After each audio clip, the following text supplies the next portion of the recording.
Welcome to Tuesday, September 23rd, 2025. This podcast brought to you by the Advocates Injury Attorneys. If you've been injured in an accident, don't face it alone. Get an experienced local Wyoming attorney on your side. Free consultations at wyomingadvocates.com or call 307-800-1952. You deserve an advocate. Well, the small storm that brought big rain, much needed rain to parts of the Bighorn and Wind River Basin and parts of south central Wyoming over the last 24 hours is having big impacts, but only over a small area, but impactful nonetheless.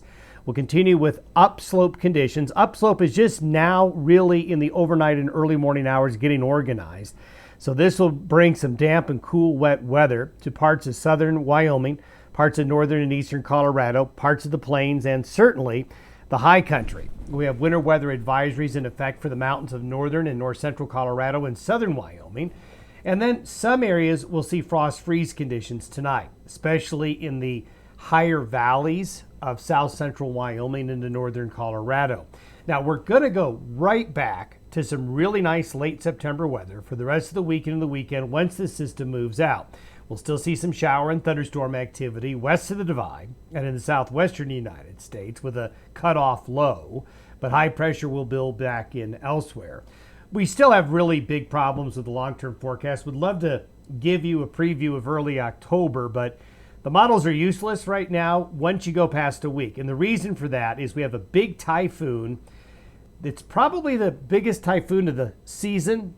The hurricane typhoon season for the Pacific has been slow like the Atlantic, but it's starting to ramp up a bit. And the reason why typhoons in the Pacific will mess up the modeling is once the typhoons go into the jet stream flow after they dissipate, that throws a lot of energy into the jet stream across the Pacific.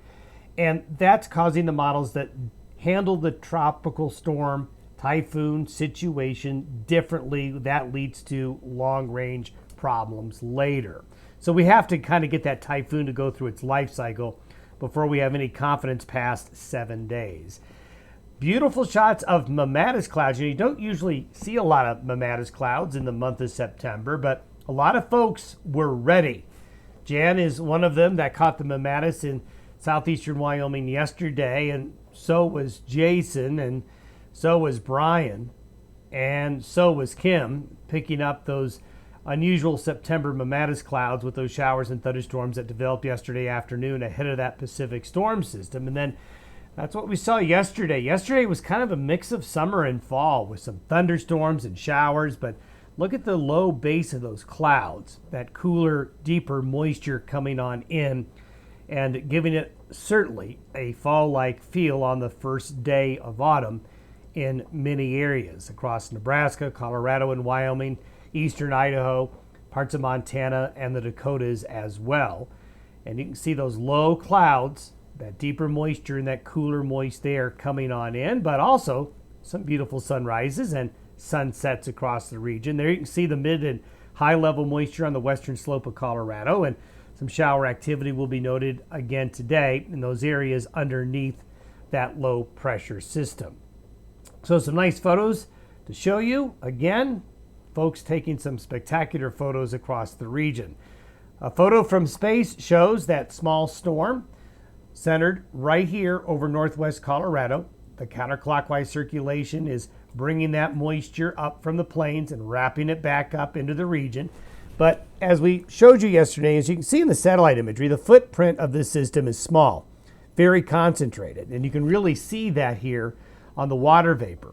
You can see the counterclockwise circulation right here where that upper level low is, but it's not moving very quickly. So it is going to continue to focus the moisture supply. It's bringing the moisture from the east to the west right into these areas here. And the upslope pattern, the circulation, was rather disorganized overnight, but is now coming together and getting better put together. Now this is a little hard to see.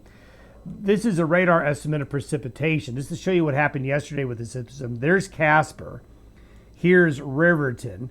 And up here you can see other areas further to the north along the east slopes of the Wind River Mountains, up into the Owl Creek Mountains, up into Hot Springs County, just widespread rain. And then we saw some really good rain down in Sweetwater and Carbon counties with areas over a half to 3/4 of an inch of rainfall. That's great to see in September.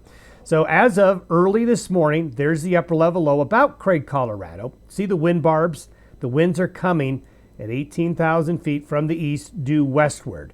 So those winds are rising from the plains up against the front range of the mountains. But notice, if you look at the wind barbs very carefully, we've got upslope conditions right here.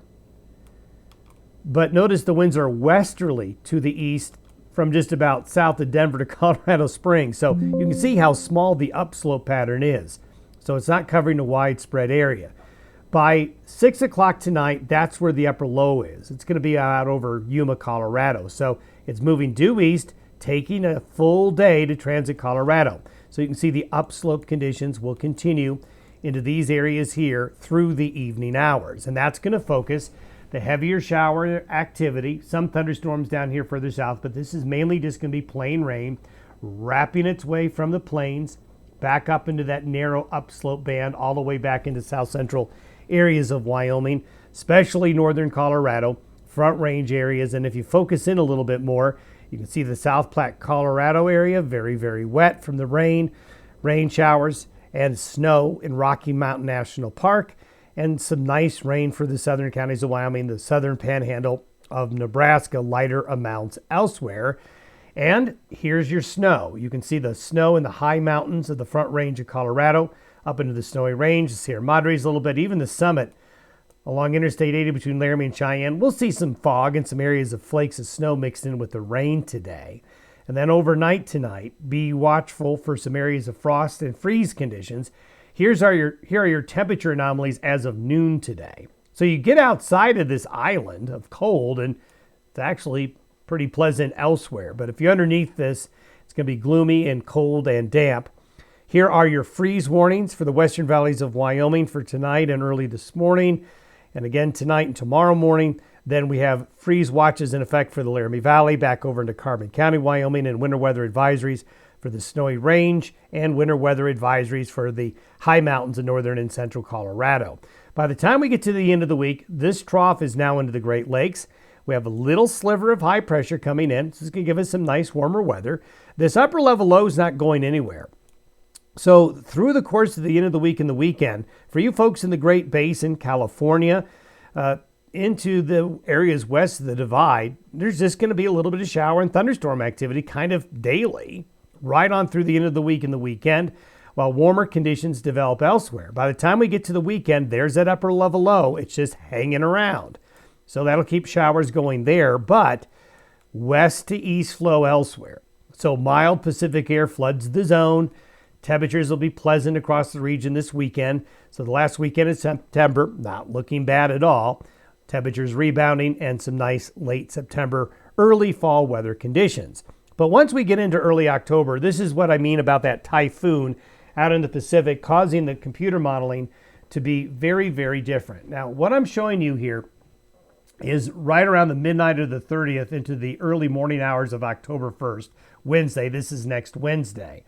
And what happens is when these typhoons get up into the jet stream flow out in the Pacific, it causes the pattern across the North Pacific and then eventually into North America to have a hard time figuring out what to do with all that typhoon energy once it dissipates and gets pulled into the jet stream flow. So the European model on October 1st looks like this, with a pretty good look at trough heading towards British Columbia, but most of the lower 48 and southwest flow.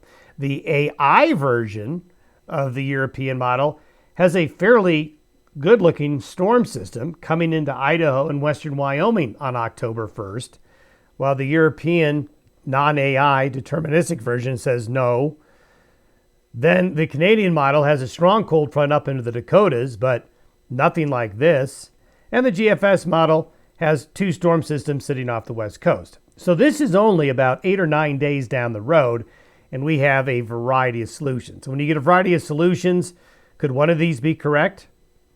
Could all of these be correct? No. Could one of these be? Yes. Could they all be wrong? Yes. So stay tuned. We'll have more for you when we go a little bit further down into the week on what that early October forecast is looking like. We'll see you tomorrow.